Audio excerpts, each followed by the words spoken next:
على محمد وعلى آل محمد كما صليت على إبراهيم وعلى آل إبراهيم إنك حميد مجيد اللهم بارك على محمد وعلى آل محمد كما باركت على إبراهيم وعلى آل إبراهيم إنك حميد مجيد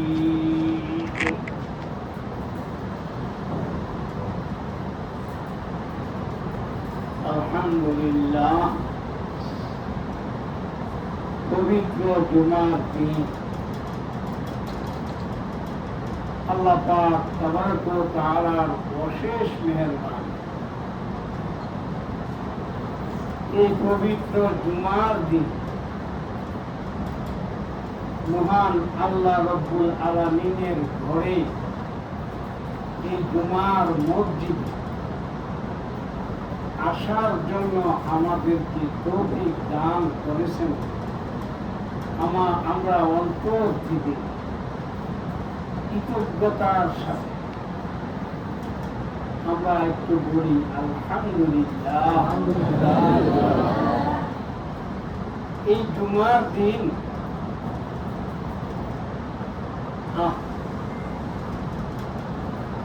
আল্লাহ আখিরি নবীজি, শেষ নবীজি হযরত মুহাম্মদ মুস্তাফা সাল্লাল্লাহু আলাইহি ওয়াসাল্লামের ওসিলায় এই দিনকে, জুমার দিনকে আমরা বুঝতে পারছি, জানতে পারছি। আগের যেসব উম্মতরা গেছেন তত আম্বিয়ে কেরাম অতীত হয়েছে, তাদের এইভাবে জানা ছিল এমনি যে জুমার দিন একটা আছে,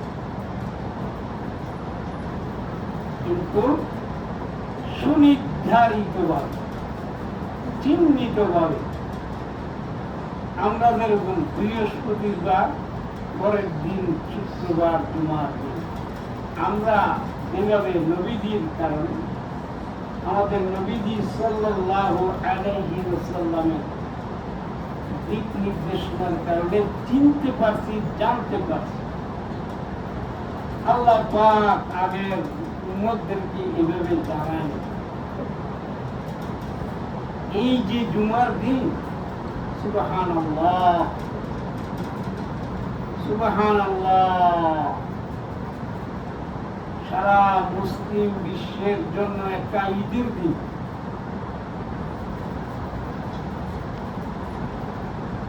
এই জিনিস মানব সমাজে নাই। কি জিনিস? নিঃস্বার্থভাবে, নিঃস্বার্থভাবে, কোনো স্বার্থ নাই। একজন মানুষ আরেকজন মানুষকে ভালোবাসবে, তার সাথে বসবে, তার সাথে মেলামেশা করবে, তার সাথে কথা বলবে, এরকম কোনো ব্যবস্থা বিশ্বে নাই।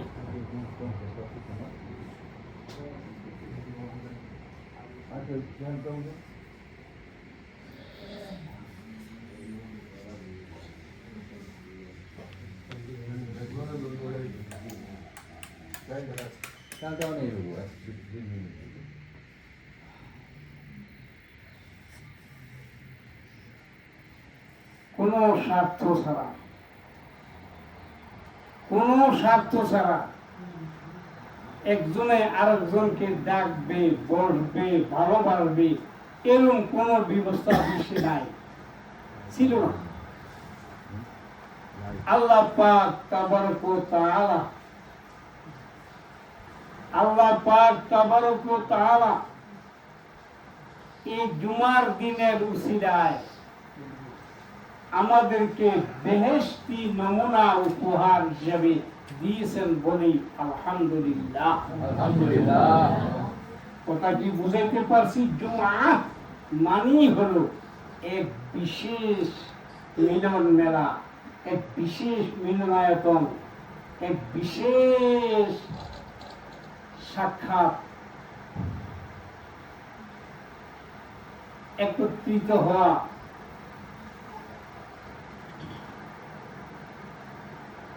এজন্য কবি কত সুন্দরভাবে বলেছেন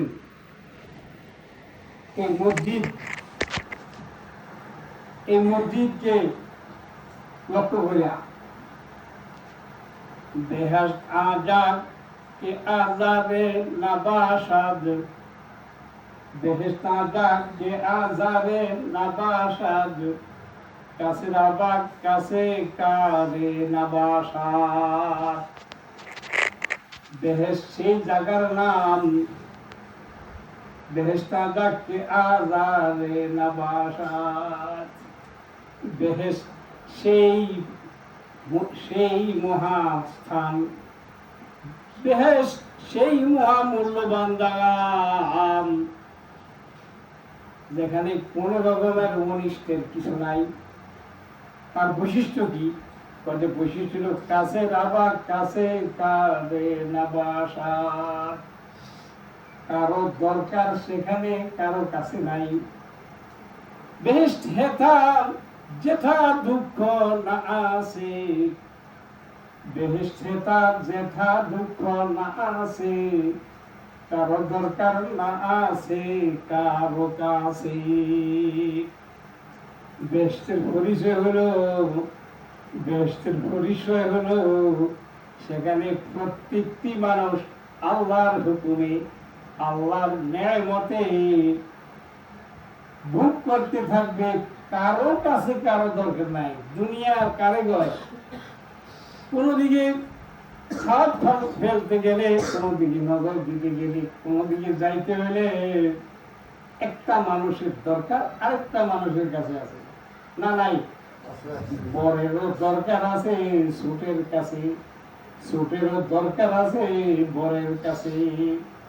পুরুষের দরকার থাকে নারীর কাছে, নারীর দরকার থাকে পুরুষের কাছে। শিশুর দরকার থাকে বৃদ্ধের কাছে, বৃদ্ধের দরকার থাকে শিশুর কাছে। দুনিয়া কিন্তু বেহেশত এই সমস্ত আল্লাহ, এক আল্লাহকে ছাড়া কারো কাম কারো কাছে নাই। বেহেশত আজাদ কে আজাবে নবাশাদ, কাসরাবাগ কাসে কারে নবাশাদ। আরেক জায়গাতে কবি বলতেছে, আগার ফেরদাউসে বর্রয়ে জমিনাল, হামে নাস্তো হামে নাস্তো হামে নাস। যে বেহেশতের কথা বললাম, সেই বেহেশতের পরিচয় কি? বেহেশত কোথায় আছে? তোমার এই মসজিদদের দিকে দেখাইয়া বলতেছে, আর যদি ধরা মাঝে স্বর্গ যদি থাকে কোনখানে, ধরা মাঝে স্বর্গ যদি থাকে কোনখানে, এইখানে তাহা এইখানে, এইখানে মসজিদ। এখানে কারো দরকার না আছে কারো কাছে। প্রত্যেকটা মানুষ একমাত্র আল্লাহর দিকে জিকির নিয়া, একমাত্র আল্লাহর ফিকির নিয়া মসজিদে হাজির হয়। এখানে যে আসে দুনিয়ার কাজ যেরকম, দুনিয়ায় যেরকম নাকি তদবির করার জন্য চেয়ার ভিন্ন, ঠিকানা ভিন্ন, না মসজিদ এরকম না। এখানে রাজা বাদশাহ সবাই আল্লাহ, বৃদ্ধ কিশোর আল্লাহ, মালিক শ্রমিক, কোনো ভেদাভেদ নাই। তো বেহেশতের সেই নমুনা যদি কোনোখানে তোমরা প্রবেশ করতে চাও, তো সেটা হচ্ছে আল্লাহর ঘর মসজিদ বলি সুবহানাল্লাহ। এই জুমার দিনের পরিচয় পাইছি আমরা কার থেকে পাইছি? আখিরি নবীজি রাহমাতুল লিল আলামিন, শফিউল মুজনিবিন, হযরত মুহাম্মদ মুস্তাফা সাল্লাল্লাহু আলাইহি ওয়াসাল্লাম থেকে হুজুর বলে গেছেন এইটা হলো জুমার দিন। এই জুমার দিন আরেক হাদিস মর্ম বলতেছি আর কি, সনদ এগুলি নিয়ে ওভাবে ওই তরিকায় বলি না, মর্ম বলতেছি, মর্ম হাদিসের মর্মার্থ। জুমার দিনে এমন একটা সময় আছে, নবীজি সাল্লাল্লাহু আলাইহি ওয়াসাল্লাম বলেন ওই সময়ের বান্দা আল্লাহর কাছে যা চাইবে তা পেয়ে যাবে। বলি সুবহানাল্লাহ। কি মনে করতেছে? কালিমুল্লাহ। প্রত্যেকটা মুসল্লি স্বয়ং সম্পূর্ণ কালিম, স্বয়ং আল্লাহ রব্বুল আলামিনের কাছে সরাসরি চাইবে আর পাইয়া দিবে। কোন দিন? জুমার দিন। যারা হাদিসের সাথে সম্পর্ক আছে তাদের এখানে মোট 43টা আল্লাহ মোট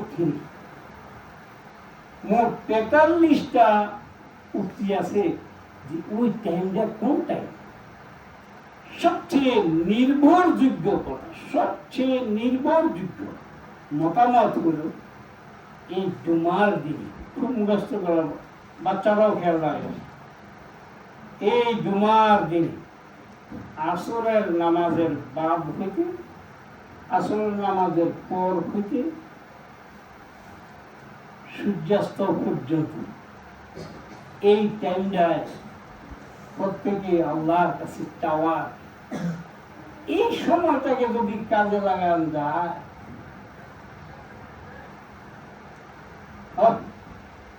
আর কারোর কাছে যাওয়া লাগবে না। হযরত আহমদ ইবনে হাম্বল রাহিমাহুল্লাহ, আল্লাহুম্মা রাহমহু, হযরত আহমদ ইবনে হাম্বল রাহিমাহুল্লাহ বলেন যেই কপাল আল্লাহর দরবারে রাইখা রাইখা কালো করবে, যেই কপাল আল্লাহর কাছে রাখবে, যে কপালকে আল্লাহ কবুল করবে, সেই কপাল আর কারো কাছে রাখতে হবে না। যে নাই অর্থাৎ যে নাকি মহান আল্লাহর কাছে চাইতে জানবে, আল্লাহ পাক তাকে এমন করবেন তাকে আর কারো কাছে কিছু চাইতে হবে না। বলি সুবহানাল্লাহ। বুঝি কথা বুঝতেছি? ও মানুষ, জানিয়া রাখো, চিনিয়া রাখো, তোমাকে ঠিকানা দিলাম। জুমার দিনে আসরের নামাজের পরে আসরের নামাজের পর হইতে মাগরিব পর্যন্ত, সূর্যাস্ত পর্যন্ত এই সময়টা একান্ত মনে, একান্ত আল্লাহর ধ্যানে, একমাত্র আল্লাহর স্মরণে দুই ফোঁটা চোখের পানি ফেলিয়া ফেলিয়া আল্লাহর কাছে চাও। আল্লাহ পাক তাবারক ওয়া তাআলা নবী আকরাম সাল্লাল্লাহু আলাইহি সাল্লাম বলেছেন, আল্লাহ পাক কখনো তোমাকে বঞ্চিত করবেন না। তোমার চাওয়াটা যেমন পাওয়াটা হবে তার চেয়ে উত্তম। চাও চাও পাইবা।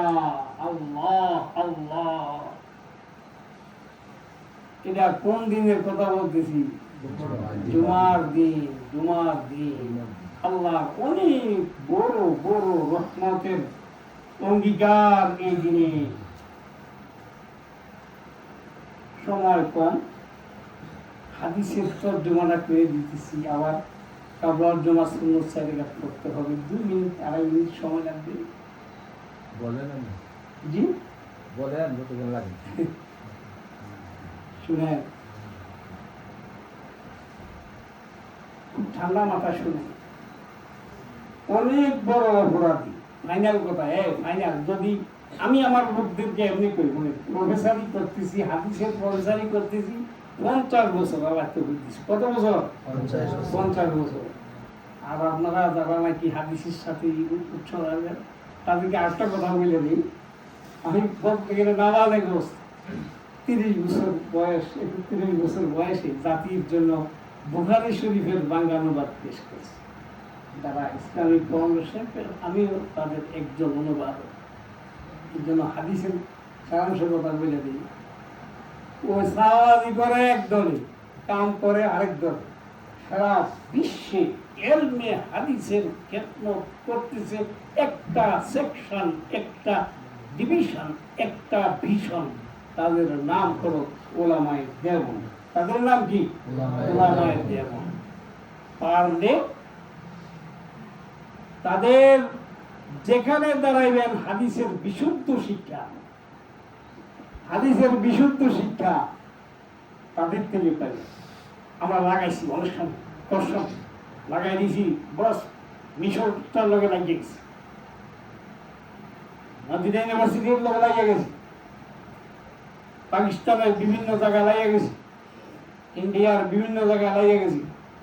লাগিয়া যাচাই দিয়ে এরকম বলতে গেলে না ভালো যেমন কাল 30 বছর 32 বছর 35 বছর লাগিয়ে টেস্ট করছি যে আমরা কি তারা কি। তো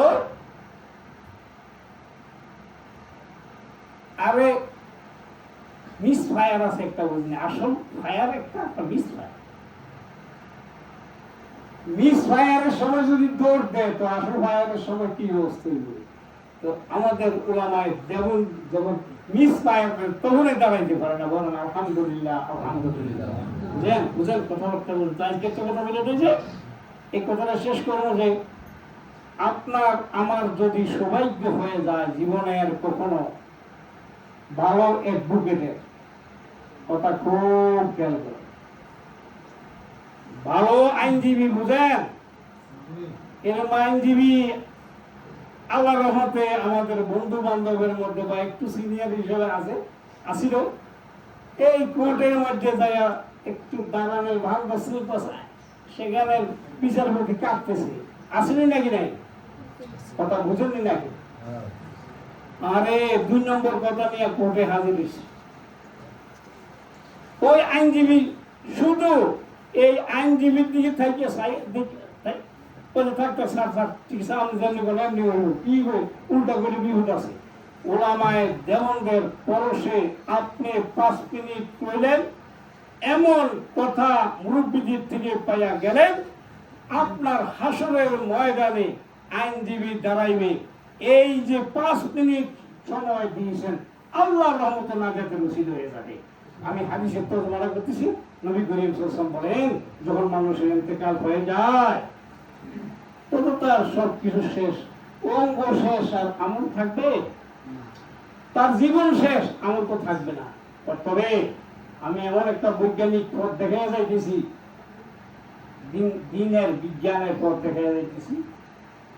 নবীজি বলেন যদি 3টা জিনিসের তুমি ধারক হও অথবা 2টার ধারক হও অথবা কমপক্ষে মিনিমাম 1টার ধারক হও, তুমি মরলেও তোমার আমল সিলসিলা বন্ধ হবে না।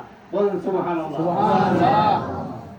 ওই 5 মিনিটের এই 5 মিনিট যে 5 মিনিটের আইনজীবী 5 মিনিট বলছে, নবী আকরাম সাল্লাল্লাহু আলাইহি ওয়াসাল্লাম আপনার পক্ষে আইনজীবী বলতেছেন তুমি মারা গেছো, সদকায়ে জারিয়ার অবদান আছে। কি সদকায়ে জারিয়ার কি? আরে সহজ অনুবাদ, সহজ অনুবাদ, হিউম্যানিটিজ ওয়েলফেয়ার, মানব কল্যাণে ভূমিকা রাখা। 800 বছর 900 বছর জেলা কইয়া মহিলায় যদি কুকুরের মুখে পানি দিয়া জান্নাত লাভ করতে পারে, তাহলে মাদ্রাসায় যারা কোরআনের শিক্ষা অর্জন করবে, তালেবান মাদ্রাসার ছাত্র যারা, তাদের মুখে আপনি পানি দিলে আপনি কি জান্নাত পাইবেন না? আল্লাহর এখানে কি বৈষম্য আছে? আর এই কুকুরের মুখে পানি দিয়ে যদি বেবিচারিণী জান্নাতবাসিনী হয়, তাহলে আলেমদের মুখে আপনি পানি দিচ্ছেন, আলেমদের খেদমত করছেন, কোনদিন সেটা বিকা যাবে না।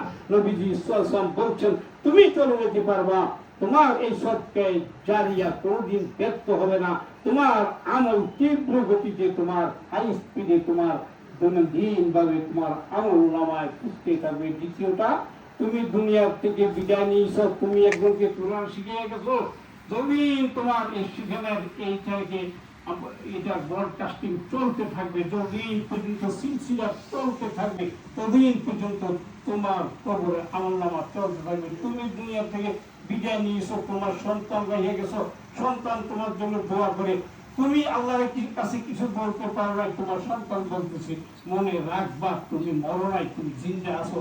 আল্লাহ পাক তাবারক ওয়া তাআলা এই তিনটা তরিকায় অথবা